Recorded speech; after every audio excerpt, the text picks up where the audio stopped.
sabe? É muito triste a gente ser esculhambado, ser tratado como se fosse um criminoso, como se fosse um bandido. Eu não sei o porquê de tanto ódio, o porquê de tanta perseguição.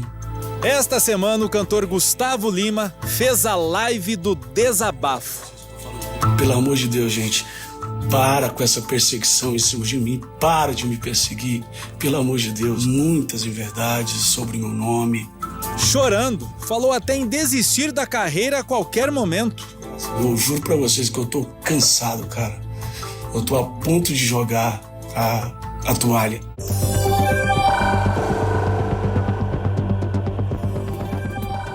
Na última semana, o show do cantor Gustavo Lima, que foi cancelado, deu o que falar em todo o país.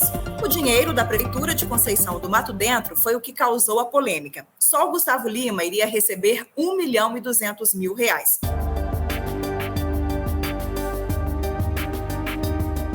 Para falar sobre o que a lei diz, o que está certo e errado nesse caso, eu, Akemi Duarte, converso com a advogada especialista em direito público, Camila Parrella, no episódio do Repórter Record TV Minas desta semana. Seja bem-vinda, doutora. Obrigada, é um prazer participar. Para a gente começar, esclarece, por favor, é ilegal que essas prefeituras paguem por shows ou apresentações artísticas? A Constituição Federal prevê que o Estado, a administração pública, o poder público, garantirá a todos o pleno exercício dos direitos culturais.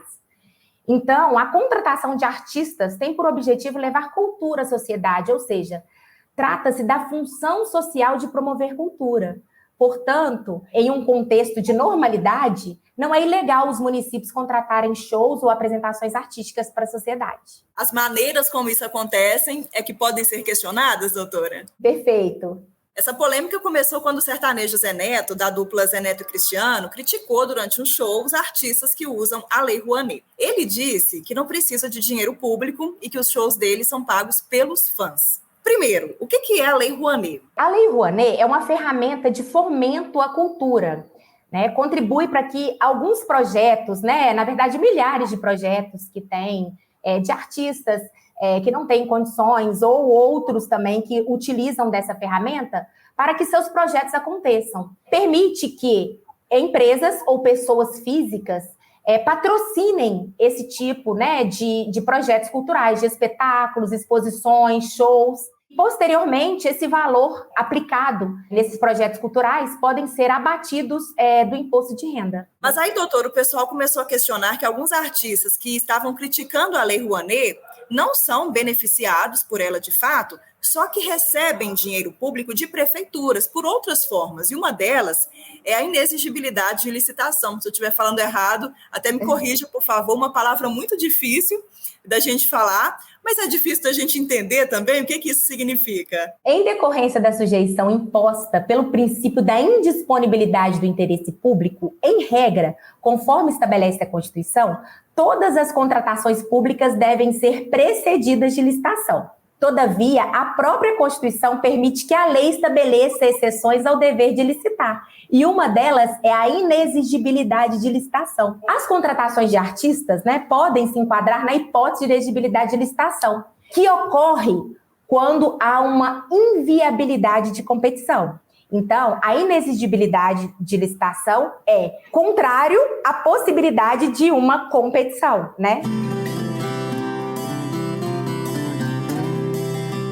Por exemplo, o Gustavo Lima, Só existe um Gustavo Lima que oferece o serviço que ele próprio canta. Então, assim, não existe concorrência. Não tem como abrir uma licitação para show do Gustavo Lima, porque só tem um. Seria isso?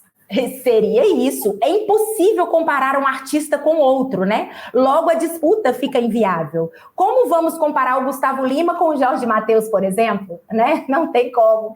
Então, é exatamente isso. Akemi, você foi perfeita. Não tem legalidade nisso, doutora? Não tem legalidade nisso, desde que a contratação do artista observe alguns requisitos, como, por exemplo, o artista seja consagrado pela crítica especializada, opinião pública, e aí não temos dúvida, né? O Gustavo Lima, de fato, ele é consagrado aí pela crítica especializada e pela opinião pública, assim como outros artistas também. Sim, isso, na verdade, a gente está citando o exemplo do Gustavo Lima, né, que desencadeou tudo isso, mas poderia se tratar de qualquer artista, né? Exato, qualquer artista consagrado aí pela crítica especializada ou pela opinião pública. Continuando nesse caso, a Prefeitura de Conceição do Mato Dentro disse que ia usar os recursos da compensação financeira pela exploração de recursos minerais, que é chamada de CEFEM, para pagar o cachê do Gustavo Lima. O que são esses recursos? O que é CEFEM, doutora? A compensação financeira pela exploração mineral, CEFEM, é uma contrapartida paga pelas empresas mineradoras aos entes federados, né? Ou seja, União, Estados, Distrito Federal e municípios, pela utilização econômica dos recursos minerais em seus respectivos territórios. Então, o município receberia, né, de Conceição de Mato Dentro, recebe essa compensação pela exploração da atividade minerária no seu território. E aí existe ali um roteiro, né, de como é que esse recurso pode ser aplicado. Na verdade, um roteiro não, uma sugestão. Isso. Essas receitas devem ser aplicadas em projetos que, direto ou indiretamente, revertam em prol da comunidade local, né, na forma de melhoria, de infraestrutura, da qualidade ambiental, da saúde, educação, como uma forma de compensar a utilização econômica desses recursos que estão no município. Só para a gente entender qual foi a justificativa utilizada pela Prefeitura de Conceição do Mato Dentro, primeiro que a festa foi mantida. Ela vai acontecer de toda maneira com outros artistas, o show do Gustavo Lima foi cancelado, mas outros artistas como Simone e Simaria, Israel e Rodolfo vão participar. E aí o município disse que vai gastar pelo menos aí 1.350.000 na contratação desses artistas. E que aí é como se estivesse fazendo um investimento, porque a prefeitura espera um retorno de 21 milhões de reais. Isso aí a prefeitura atribui esse ganho a turismo, dinheiro que vai ser arrecadado ali por empresários, bares, restaurantes, a própria venda de ingressos. Então, seria um investimento que a prefeitura está fazendo. E aí, doutor, o que eu gostaria de te perguntar é o seguinte, esse dinheiro, esses 21 milhões, é que deveriam ser, então, alvo de questionamento, a maneira como esse dinheiro vai ser utilizado? Isso. É preciso analisar o contexto, né, no qual a prefeitura celebrou esse contrato para esse evento, né, e após o valor que ela diz que será revertido para o município, como isso será aplicado? Qual será o benefício trazido para a população, para a comunidade local? Então, isso deve ser objeto de fiscalização pela própria população, pelo poder legislativo do município. Em caso de cancelamento do contrato, que foi até o que de fato aconteceu com o Gustavo Lima, o poder público é obrigado a pagar pela rescisão? A rescisão, ela pode ser unilateral ou amigável. Precisa haver uma avaliação específica aí das repercussões financeiras aí, da relação jurídica, né, que envolve o município e o artista, para ver se houve nesse contexto aí um prejuízo suportado pelo artista, alegado por ele também, né?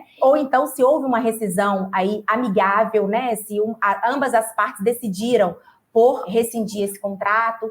Então, não dá para afirmar nesse dever aí, a princípio de indenização. É tudo conversado. É tudo conversado e também tudo registrado no contrato, né? Precisamos saber o que esse contrato estabelecia, né?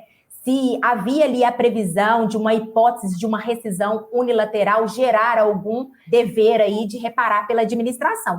Em regra, avaliando um contrato administrativo normal, né, em situações normais, o particular aí deveria demonstrar aí o prejuízo sofrido para que a administração pudesse ter o dever de indenizá-lo. Mas não sabemos o contexto que o contrato aí do Gustavo Lima foi rescindido aí com a prefeitura, né? Pode ter sido rescindido amigavelmente. Doutora Camila, muito obrigada pela participação no nosso podcast.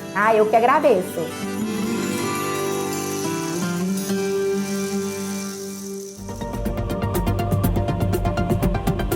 Este podcast teve produção de Daniela Fernandes, Ana Gomes e Pablo Nascimento. Edição de texto, Flávia Martins e Miguel. Edição de áudio, Kiko Viveiros.